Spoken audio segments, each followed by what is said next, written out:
Kasarapan na naman ang nahuli namin dito sa spot na to. Kaya dahil wala kaming trabaho, andito na naman kami sa ilog. Kasama ko na naman si Joey Boy at start na siya mag-ihip ng timbulan. Kaya naman itong kasama namin nagsasalang na ng sinaing. Ito naman ang aming gagamitin, dala at lambat. At dito nga pala kami manguhuli ng isdang kasarapan sa ilog na to. Di na nga pinatagal ni Joey Boy, nagtaan na ng lambat dito sa ilog na to.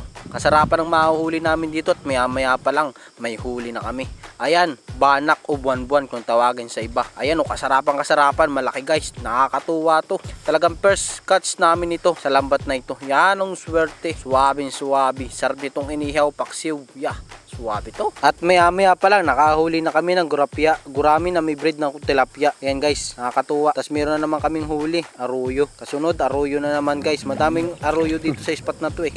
Ay kaya naman. Buhay na. Losot na naman ang pang-araw-araw na ulamin.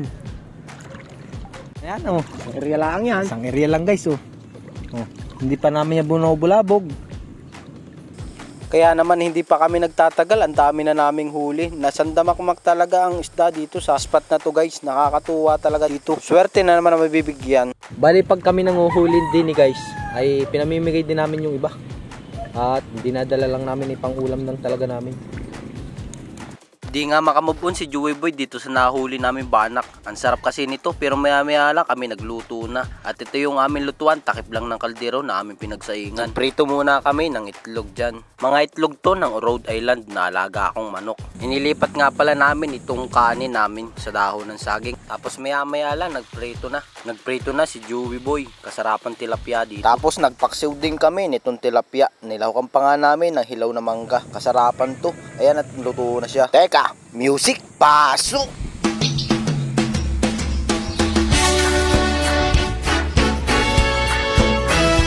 Ano man ang sabihin nila, ay patuloy kong mamahalin.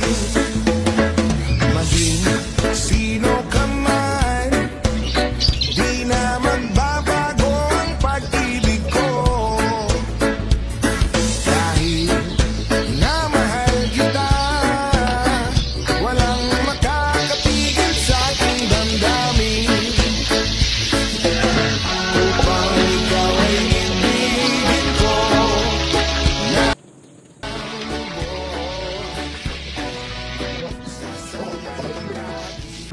Ang sarap nga ng aming kain dito. Ang dami naming kanin at ulam. Ay, ubos din. Maraming salamat sa inyong panonood. See you on part 2, 3.